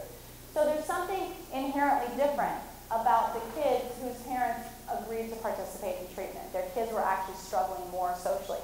But the great news is that with their parent involvement, everyone improved. They got to the same place as the other kids who didn't have parent involvement, that weren't struggling as much socially. So that's the good news. Really, I think, highlights the importance of having parents involved in treatment. Finally, we also wanted to look at, in this study, whether or not parent attendance in the groups affected treatment outcomes. So we noticed that some parents came every week faithfully, and then other parents, they were just kind of coming and going, and they were kind of picking shoes. And so we looked at parent attendance, and what we found is definitely the more parents came to the program, the better their kids did. The parents who came more regularly, their kids not only had more hosted get-togethers in their home, but they were actually invited on more get-togethers. So that's social reciprocity. And also these kids were engaging in less internalizing behavior, that's kind of that anxious, depressive stuff, less hyperactivity, and fewer problem behaviors overall. So kids definitely had better outcomes when their parents were involved in treatment. A final study I want to share with you very quickly. This is a long-term follow-up study of peers using parent assistance. What we did was we went back 1 to 5 years after treatment to see how our kids were doing. And we had about 64% of our sample actually agreed to be in this study. There were no significant differences between people who didn't want to be in the study and those who did not. But the mean age at that 1 to 5 year follow-up was about 17. The average time to follow-up was about 2.5 years after treatment. And this is what we found. We found T1 is that pre-test before treatment. T2 is the post-test right after treatment. T3 is the 1 to 5 year follow-up. And what we find is social skills definitely dramatically improve from pre to post-test, and look at that, it even gets better 1 to 5 years later.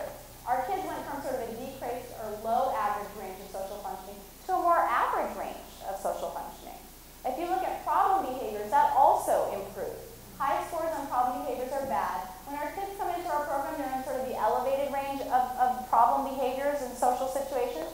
Decreases very nicely at post-test, and then 1 to 5 years later, it even decreases more, and they're in the average range of problem behaviors for kids.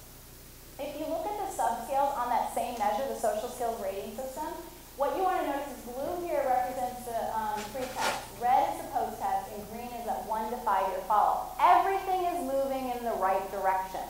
They're improving in their cooperation, assertiveness, empathy, self-control, all significantly improving 1 to 5 years later. And things like internalizing, externalizing going down. Everything is changing and moving in the right direction. If you look at social responsiveness, this is that scale that looks at sort of their autism-like symptoms related to social skills and social responsiveness. High scores are bad. When our kids come to our program, there is a severe range of clinical symptoms for autism and poor social responsiveness. When they leave our program, they're in the more mild, moderate range. We're not curing autism in this sample, but we're taking them from a severe level of clinical severity and we're bringing them to a more mild, moderate range. And look at that, it's maintained beautifully 1 to 5 years later. If you look at the subscales on this same measure, everything's moving in the right direction. High scores are bad and low scores are good, and everything is going down. This is not the normal social trajectory for kids on the autism spectrum. This sample was for kids with autism. They normally do worse, kind of across the board, as they reach transition into adulthood. What do you think is happening here? Because remember, these kids only went to a 14-week program, and this was 1 to 5 years before. What is the true power? What's happening here? It's the parents, right? It's the parent involvement. The program continues on because the parents continue to be the interventionists. They actually continue the program on long after they've left peers at UCLA or Lawrence School or wherever it might be. So that, again, highlights the importance of parent coaching. All right, if we look at get-togethers, this is the level of social engagement. What we find is that when kids first come into our program, both the parents, that's blue, and the teens in red, they're reporting that kids are having about 2 get-togethers a month, okay, in a month. What do you think the average teen has in terms of number of get-togethers in a week? Like 3 or 4 at least, and some of them are a lot more than that. So our kids are having about 2 a month. And when they leave our program, they're having anywhere to about 4 to 6 get-togethers a month. And when they come back, they're having about 4 get-togethers a month. What's really cool about this statistic is that when they leave our program, we give them goals, things that they should be shooting for, and we tell them we want them to have at least 1 get-together a week. And guess what? They're doing it. They're having at least 1 get-together a week for a month. So that's really encouraging. Finally, we also looked at social skills knowledge. Did the kids learn what we were teaching them? Yes, they absolutely learned from pre to post. And look at that, very little fallback. Even 1 to 5 years later, they remember the skills we taught them. We were only with them for 14 weeks. Again, I attribute this to the parents, because the parents continue to use all those buzzwords, all the language that we developed. All right, so let's go ahead and just talk about what we're doing currently with our research, and then we'll kind of wrap things up and do some question and answer. Right now, we actually are just completing what's called the Peers Virtual Coach Study. So in addition to having parents as coaches and teachers as coaches, we also thought for kids who maybe don't have a parent or a teacher that's able to participate in treatment, we wanted to develop a virtual coach. So we basically developed this app. It's called Friend Maker. And basically all of the skills that we teach in Peers are in this app in outline form. So example here would be if we want to figure out what to do in response to teasing. Our kid is getting teased at school. They can't remember what they're supposed to say. They can go ahead and click on the main menu, Conflict with Peers, click on Handling Verbal Teasing, and then all of these rules come up about handling teasing. If you click on verbal comebacks, nonverbal comebacks, all of the different comebacks show up there. And there's even embedded videos like the ones we just saw that sort of show what this is supposed to look like. So the idea behind the virtual coach study is that kids sometimes need additional coaching even when adults aren't around to provide that. Sometimes it's not even developmentally appropriate for our kids to have adults around to provide that coaching. But most kids have an iPhone or some kind of smartphone with them. So if they want to remember what are the steps for slipping into a conversation, they can look that up, look at the different steps. They can be using that as their prop, right, as they're actually getting ready to enter that conversation. Hopefully they're not watching the embedded video, because that would be really weird to hear the noise coming from the phone. But the idea is that it's there for them to actually help. So anyone can access the Friend Maker app. It's on the App Store. It's like 99 cents. It's very affordable, very easy to access, very easy for families to use. And we described it in the Science of Making Friends as a tool for doing homework assignments. We're also doing Peers for preschoolers. So this is a program, it's a 16-week manualized social skills program for kids 4 to 6 years of age with autism. Just like we have the role play demonstrations for our adolescents, we also have role play demonstrations in Peers for preschoolers, but they're puppet facilitated. So we actually have little puppet shows that describe the different social skills. We act out the skills using the puppets to get the kids' attention. And then they practice the skills first with the puppets to kind of engage them. But then we have all these different behavioral rehearsal activities, different structured activities where they're practicing the skills in the session. Parents are also being instructed on how to provide social coaching to their kids. And the last 30 minutes of every lesson is what we call parent-coached play. And this is where the parents come into the room and they have little mock get-togethers with their kid and another kid in the group. and parents are coaching their kids during these mock get-togethers, and we are coaching the parents. Okay, that's how it basically works. So that's Peers for Preschoolers. These are a number of research partners that we have around the globe. We have research collaborators in South Korea. They've actually conducted a randomized controlled trial using a Korean version of the Peers Manual. It was very successful. We actually published the Peers Manual in Korean in 2013.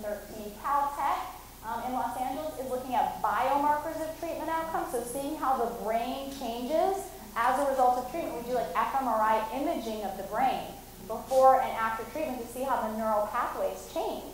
And we also want to predict who's going to benefit from treatment by using those biomarkers. The idea with this type of science is that eventually someday we'll be able to scan a kid's brain and know which treatments are going to probably work best for them. So that's where that research is moving. Also, Virginia Tech, we're working with some colleagues there. They're using the peers intervention not only for teens and adults with autism, but also those with ADHD and traumatic brain injuries. Our colleagues at Bar-Ilan University have translated the manual into Hebrew. This is in Israel, and they're doing a randomized controlled trial for teens with autism.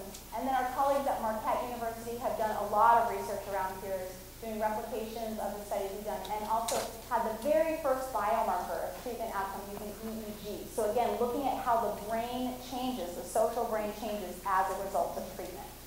Okay, these are just some of the resources that we have available. Remember, these are published manuals. Anyone can access this. If you want your kid's therapist to access these things, this is very easy to get a hold of. The materials all available like on Amazon or wherever. Very affordable. This is the Peers Manual in Korean. But basically, the manual has been translated into over 6 languages, and it's actually offered in at least a dozen countries that we know of. So it's really kind of all over the globe. It's in the process of being translated into Turkish. I'm kind of excited about that. That's kind of cool. But it's also in Finnish, Swedish, Hebrew, French, Spanish, as well as Korean. We also have this school-based curriculum. This is the curriculum that's going to be used at Lawrence School. 16-week curriculum. We talked about this already, but it's daily lessons taught in the classroom. There's these very comprehensive parent handouts for all of you. And this is also in the process of being translated into Korean, Hebrew, and Turkish. And then finally, the Science of Making Friends, which is probably going to be the most useful resource to all of you, because this is a parent book. It was written for all of you. For anyone who can't access the Peers program or isn't involved in a parenting group, this is a great resource because all of the skills that we teach in Peers are actually in the Science of Making Friends. There's little parent sections with narrative lessons. They have social coaching tips. There's also chapter summaries for teens and for young adults. If they don't want to read the whole book but want to get a little summary, there's sort of teen-friendly summaries, like in teen-friendly language. There's chapter exercises to practice the skills with your teens. And then there's this companion DVD. Those role-play videos that you saw come from that companion DVD, as well as the Friendship Graph. All right, so hopefully that gives you a nice overview of the Peers program, what is now being brought to Lawrence School. This is our contact information if you have any more questions. If you want to get updates about the program and different resources, we actually have a pretty active Facebook page where we post things several times a week with different resources for families that you might find sort of useful. So just keep that in mind. But I'm going to go ahead and wrap up. I'm going to thank you so much for your attention, and we're going to go ahead and open it up to questions. So thank you. Okay, I think we have about 15 minutes for questions. So it looks like Jason is going to be coming around the microphone. There's a question right here. Thank you for a wonderful presentation. Thank you. Is it on?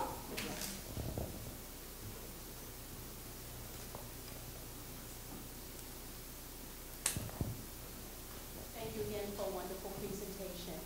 Any evidence on the effect of the peers intervention on peer rejection based on race and ethnicity? Yeah, one of the things we wanted to look at in terms of predictors of treatment outcome were things like race and ethnicity, age, gender, SES, social economic status, all of those different things. And what we found was there were no differences in terms of race and ethnicity, gender, even age. And none of those things, not even SES when you look at it as an aggregate, even educational level of parents when parents were being social coaches. What did predict treatment outcome was not what we expected. I thought if anything predicted treatment outcome, it was going to be IQ. I actually thought kids who were sort of had higher IQ would do better in this program. IQ actually didn't predict treatment outcome. What did predict treatment outcome was the social skills of the kids when they came into the programs. Okay, 1 second. So just want to explain what that means. So the social skills of kids coming through the program actually determine how well they did in the program. This is sort of counterintuitive. I expected the kids who were doing worse socially when they came into the program to do better in the program, mainly because they had further to go, right? That was not the case. It's the kids who actually have better social skills coming into the program that actually do better in this particular intervention. And I think it's because these are really higher level social skills. And you need a little bit of mastery of social skills to really flourish and blossom with this intervention. Everyone does well that goes through the program in general in aggregate, but it's the kids who are already a little bit more socially advanced that do well. But in terms of other predictors like demographics, that actually didn't predict treatment outcome in any of our studies. Actually, I was looking at it from another perspective. Oh, okay. Which is the perspective of the child who is fear rejected because of their race. Oh. Does the program impact and improve that child's experience? That I've never collected that data. So you're saying kids who are being sort of teased or bullied because of their racial or ethnic background, how does that impact their treatment outcome ultimately? Have you used peers in that situation? Have you tried to look at peer rejection that's based on race and ethnicity? How that program could actually, how peers could actually affect that social dynamic that child has? We have never looked at that. That'd be a really interesting hypothesis, really interesting research question to test. It'd be kind of tricky to test it. You'd have to develop your own measure because there's nothing that actually breaks down sort of what kids get teased about to that level. We have used the Dan Olvez measure of bullying, for example. It's kind of like the main measure of bullying. And we looked at how bullying changes over the course of treatment. Not only our kids' experience of being bullied, but also bullying other kids. And there are dramatic changes in that bullying dynamic from pre to post. But there was nothing in that measure that looked at what they were being bullied about or how that changed. But I think that would be a really interesting research question. I think it would make a brilliant dissertation, for example, for a student to work on a project like that and really get in depth. And I don't know anyone that's actually looked at that at this point. So one of the things I didn't mention in this talk is that really our research in this area, in social skills training, it's really in its infancy. You all know there are very few evidence-based social skills programs. We're not doing enough to help our kids. The fact that the Cochrane reports came out last year and there's only 2 evidence-based social skills programs that are even accessible to anyone is not okay. So you see that actually we are in our infancy. And I'm going to take this as a moment to just have a soapbox moment for a second. You guys don't mind, do you? Okay, good. One of the reasons why we don't have research in this area is because it doesn't get funded. Okay, autism research is a really good example of this. There's a ton of money in autism research. But where do you think all of the research dollars go? They go into trying to find the cause of autism, right? It used to be trying to find the cure for autism, and now people know not to use that language. But now they're looking for the cause of autism. All these genetic studies. There's a study out there that has $140 million backing up this genetic study. It's not that that's not important. It's just that if you are a parent of a kid with autism or a person with autism, you want to know what you can do now. And guess what? That is the tiniest sliver of the research pie of all of the funds that are out there. It's tiny because we're not funding these studies. And the reason I take this as a soapbox moment is because I believe that change like this, in terms of where the funding is spent, happens with people like you in this room. It's all parent-driven. It's you letting your legislators know that this is unacceptable, that you need to have these evidence-based treatments, whether it's for kids with autism or kids with other social challenges. This isn't okay. That's how you change how money gets spent. So I just wanted to take a moment. I'm getting off the soapbox now, but it's just important for you to know where your tax dollars are being spent. And it's not an important research like what you just described, sadly. Thank you. Yeah, you're welcome. Other questions? There's a couple over here and one over there. Are all the kids, I understand all the kids in Lawrence are going to be going through this. Is this like something that's going to happen every day in their classroom, or is this something they need to, like an extracurricular thing that they need to be part of, or? Not all students will participate. It's Okay. done by selection for those students who we think are struggling the most with social skills as we run the initial pilot. And we'll run a pilot in our high school and our middle school, and those students have been selected for this year. But we are going to offer it as an after-school program as well once we get our feet under us and learn how to do it. because we were just training last year, but it will expand as we go forward. So how do we know if our child is going to be participating? It's on their schedule, and you'll see it tomorrow night. Don't miss tomorrow night. Yeah, I'm guessing You'll be tomorrow. taking attendance. Is tomorrow back to school? Yes. Yeah. We're doing that. Will eventually be offered to the lower school? It's an adolescent and young adult program. So it is only now. We actually had dinner with Vanessa, who was very interested, and I shouldn't be speaking for Vanessa, but from the lower school, who's very interested in using elements of the program. It is actually used with younger kids very often, even though it was developed for adolescents. And so I've already kind of shared with her some of the ways she could adapt the program. But I think that that's certainly a possibility. I don't want to make any promises, but it sounded like she and members of her team were very eager to also roll out the program in the lower school. So I think that's a good conversation to maybe have with the school administrators. Yeah, Bill Musoff at the lower school and Amy Sheeler, who went out to UCLA with Jason. Jason led the team. Jason discovered Dr. Laugeson for us. They are working together to bring some of these curriculum to the lower school. So stay tuned. And don't rush us. We got to do this right. Right. Couple other questions? So many people. Really appreciate you taking the time to come and speak with us this evening. Two comments. One, I really appreciated the language you gave us with this more ecologically relevant language. Very new to me and really was eye-opening, so thank you for that. Secondly, I was curious with your high schoolers, maybe you're transitioning either vocational school or college, just leaving the home. Do you have any data or feedback from those students who have graduated from your program? So that was the 1 to 5 year follow-up data that we were doing. Those are kids who are about to transition into adulthood. We haven't actually done a study with them in adulthood. We've done randomized controlled trials with adults, but we've never actually done follow-up from adolescence to adulthood. In that 1 to 5 year follow-up, we wanted to keep it as clean as possible. And once our kids reach adulthood, there's all kinds of things that are going on. We wanted to keep it clean and keep it just still kids under the age of 18, 1 to 5 years after treatment. But that is absolutely a great question, and it's definitely something I want to look at. What happens to these kids? Now, the young adults who go through our program are doing really well after treatment. But we've actually looked at the social trajectory of kids, whether they're in middle school, high school, or young adulthood. These are kids on the autism spectrum again. That's primarily most of my research are people with autism. And basically what we found is that it is bleak out there for the young adults. They tend to do worse socially. They're far more anxious and depressed in adulthood than they are in adolescence. The middle school, high school kids look very similar. But the adults, things get worse. And that's really consistent with what the research tells us. And there's a lot of theories about why that is. Why do people going into adulthood that are on the autism spectrum do worse? Why are they more anxious, more depressed? Well, let's think about it. There are very few treatment, even options out there for young adults. And talk about evidence-based treatments, there's virtually nothing. We are literally the only evidence-based social skills program for adults. I don't think that's me. Okay, is it? All right, I'll move my hair just in case. All right, but basically, there's very few services out there. And these young adults, they're very isolated.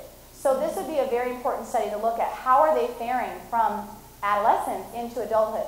I mean, anecdotally, we hear from a lot of our families. They stay in close contact, and we get all these updates. And maybe we're just hearing from the people who are doing well, but we're hearing great, great stories. In fact, every chapter in the Science of Making Friends, I have a little success story at the end that relates to the skill. And our kids are doing really well. They're going to college. They're often going states away from their parents, so across the country. They're living independently. They have friends. Many of them are dating. So anecdotally, I can tell you that I'm hearing great, great reports. But I don't just relate to anecdotal stuff. I really like to see the data. So that's definitely a study I plan to do. That's a great question. Okay, other questions? I'm a psychologist in the community, and I don't specialize in working with kids with autism. I do work with a lot of teens, though, and I get a lot of referral questions, people asking for social skills groups, and it is really hard to find things that are effective. Yeah. So I'm glad to hear that that's going to be started at Lawrence, but I'm wondering, first of all, if there are plans to open it up after school stuff for the general community at any point. And then also just in terms of your manual, if I have colleagues who might be interested in starting a social skills group, can they do it just with the manual, or do they have to go to UCLA and be trained? No, that manual is meant for anyone to access. Even parents access it sometimes. But yes, it was actually written to be used independently from a training. So I think it's pretty user-friendly. I use manuals, so I kind of wrote it the way I would want a manual to be written, in bullet-pointed form and all of that. So yes, anyone can access it. We use the program with kids that are not on the autism spectrum. We have general clinic groups with kids with ADHD, depression, anxiety. So we use the program with any kid who's sort of struggling socially. And you don't have to be certified and trained in the program, but it helps. So that's what's so great about the fact that, Warren sent out 7 different, people from the school to get trained because they didn't have to. They could have just bought a manual like everybody else and just ran the program. So it sort of is an extra level of sort of application of the material, but it really is, it's written so that anyone can access the manual and use it. So for people in the community, I think that they should feel free to use the intervention in the manual as well. And if you're doing individual treatment in the community and you're having kids who are struggling socially, but you yourself are not running a social skills group and you don't have anyone to refer them to, feel free to use the curriculum from the manual. People do that all the time. Ideal scenario is you have a small group format, but you do the best you can. And if you have to teach in an individual therapy, I've done that before when families haven't been able to participate in groups. So again, just do the best you can with it, but anyone can access the material. And we will open the program to the public as soon as we feel confident in our implementation. So I would expect that in the second semester of the school year. Dr. Laugeson, we are out of time. Okay. So I wanted to first thank everyone for being here tonight. I also want to extend a special thank you to the B.D. Morgan Foundation, which is the organization that funded our visit to the peers training last year and funded Dr. Laugeson to come and for us to send another group of faculty in the winter. And Dr. Laugeson, I want to thank you most of all for your life-changing work. When we got to UCLA last year, I wasn't sure what I dragged several people across country to do. I was hoping that it would work out well, and it did. And I want you to know that you have helped us to ensure that we are giving the students the skills they need to be socially successful, which I think is the greatest gift we can give. So thank you for being here. Thank you for making the time, for making the trip from LA to Cleveland. Thank you.